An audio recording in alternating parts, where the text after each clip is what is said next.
Matizga qo'shimcha ventilator qo'yilgan. Nimaga bu? Bu konditsionerni mощностini muzlatib berishga. Buni birinchisi. Buni qaranglar, shvillar kesilgan. Ko'rasizlarmi? Kesib, perdelga qilib cho'tki qilib qo'yilgan. Shvillar jo'skisini yo'qotib qo'ymasligi uchun mana ichkaridan armatura svalka qilib, mana bu yerdan ko'rinishi cho'tki ko'rasizlarmi? Tekis qilib qilingan. Bunga Nexia 2niki, Nexia'niki qo'yilgan. Nexia 2 va Nexia farqi yo'q. Nexia'niki qo'yilgan. Bu vazifasi. Birinchisi, konditsionerni mощностini muzlatib beradi.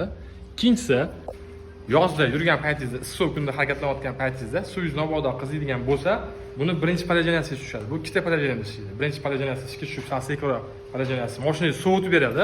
Agar shundan ham sovutib bera olmay qolsa, konditsioner o'chib bo'lsa ham, keyin buni ikkinchi tezroq poложениyaga ishga tushadi. Shunda mashinangiz yozda ham qizib ketmaydi, xudo xolasa. Buni как положено, заводской deb ulangan, ko'rasizlarmi? Через relay предохранительlar bilan ulangan. Qisqasi bu narsa konditsioner yoquv bo'lsa ham, yoquv bo'lmasa ham ishlayveradi.